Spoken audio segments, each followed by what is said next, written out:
Croeso. Very warm welcome to you all this evening. My name is Andrew Cornish. For those of you that don't know me, I'm absolutely privileged and proud to be the new principal of Coleg Sir Gar and Coleg Ceredigion. Many of you might have read or heard that Coleg Sir Gar and Coleg Ceredigion are now one entity. A college that has 7 campuses from Llanelli here in the south to Aberystwyth in the very north of Ceredigion.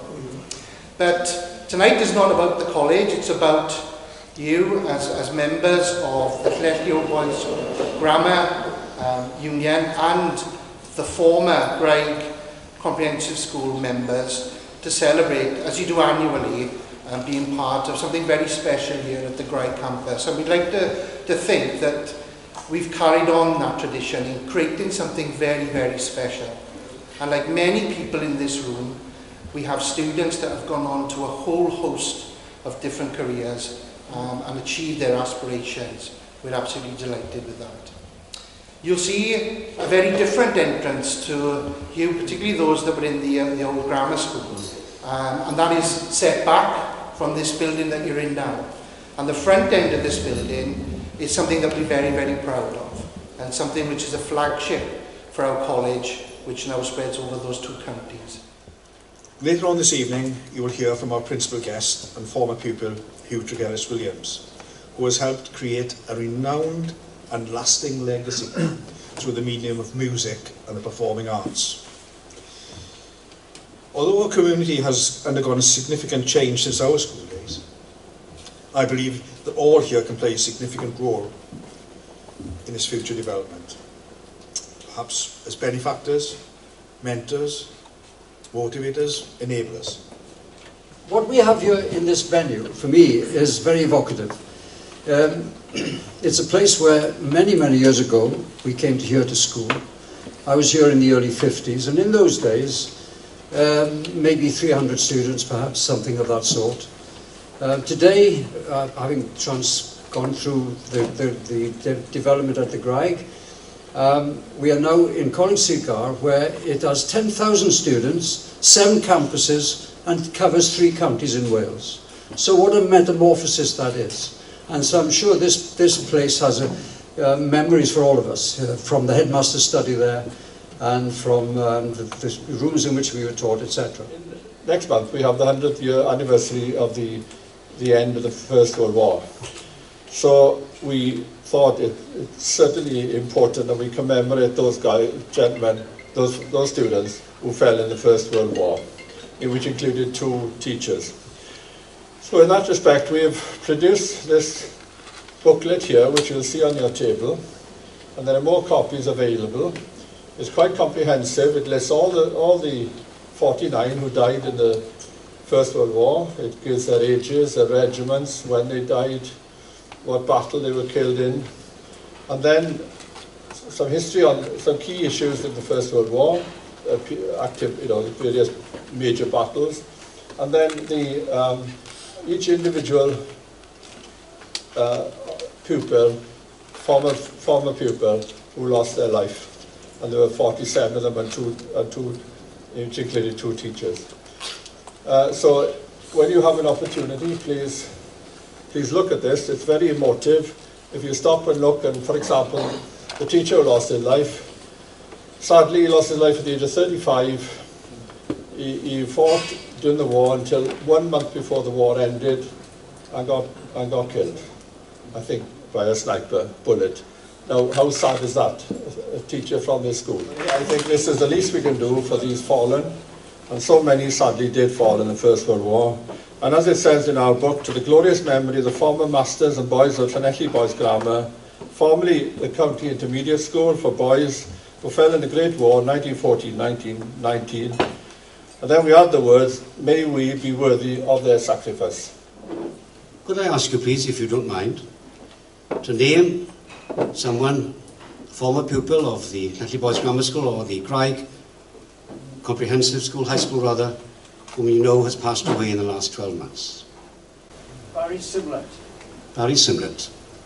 Donald Bonner Evans. Donald Bonner Evans. Donny Con, who taught us. Sorry? Lee French. So please keep these people in mind, and there are bound to be literally hundreds of others, sadly, who have passed away in the last 12 months as well. Stars when you shine, you know how I feel. Scent of the pine, you know how I feel. Oh, freedom is mine. You know how I feel.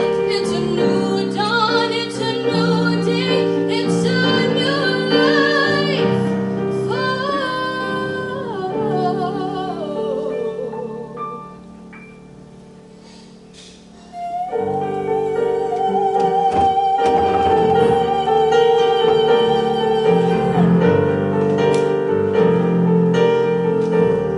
and I'm feeling good.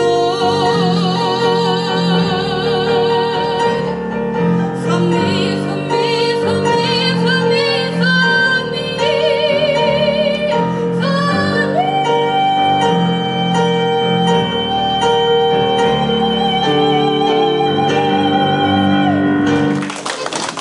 Well, noswaith da chi gyd. Thank you, Paul, for those very kind words of welcome. And it's very good to be here with you tonight, distinguished guests, ladies and gentlemen, and to see the splendid new facilities here in this college. It has really the same sort of buzz, really, as it had this site, that is, in September 1960, when was the first time that the whole school became the United Integrated Ysgol Dan y Bryn, and the split site days were over. My first question to the housemaster was, could you show me the music room, please? Back came the answer, we don't offer music on the timetable.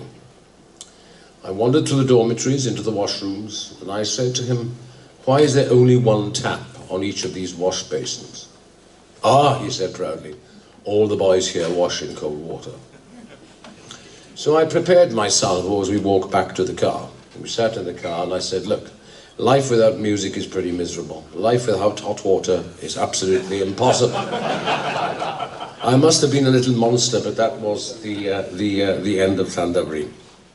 I'm not in favour, I'm afraid, of the increasing privatisation of the music service and the resulting postcode lottery.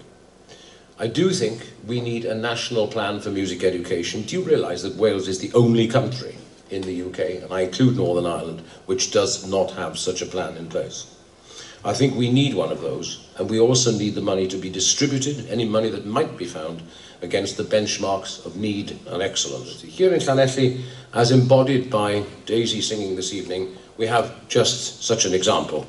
Loud Applause Rising Stars, an independent charity set up by the entrepreneurial Cerrithoians of Loud Applause Productions, which celebrated its 5th anniversary in style with a dinner at the Stradey Park Hotel a fortnight ago, at which we heard some very, very talented singers.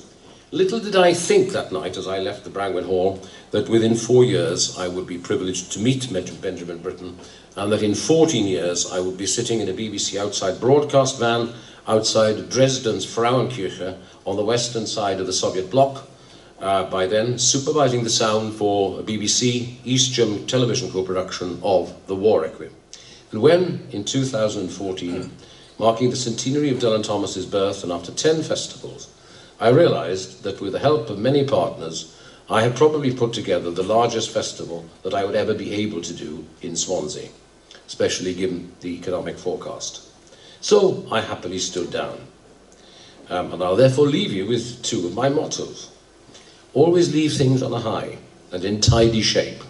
And back to John Drummond, always enjoy being difficult about the things you really care for, including, of course, this school. So I haven't a glass, but I'll go and get one, and then we should raise our glasses and toast the school.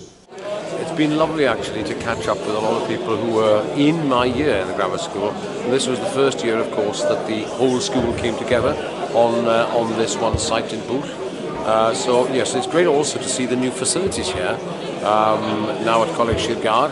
Reminds me of 1960 when the old school was also a new building. So it's been a real walk down memory lane.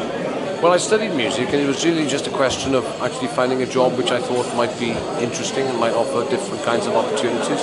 So when I saw the BBC was advertising for a music producer job, I thought, well, this could open a number of doors in various directions, and so it turned out. It was a very, very interesting place to work with lots of creative people.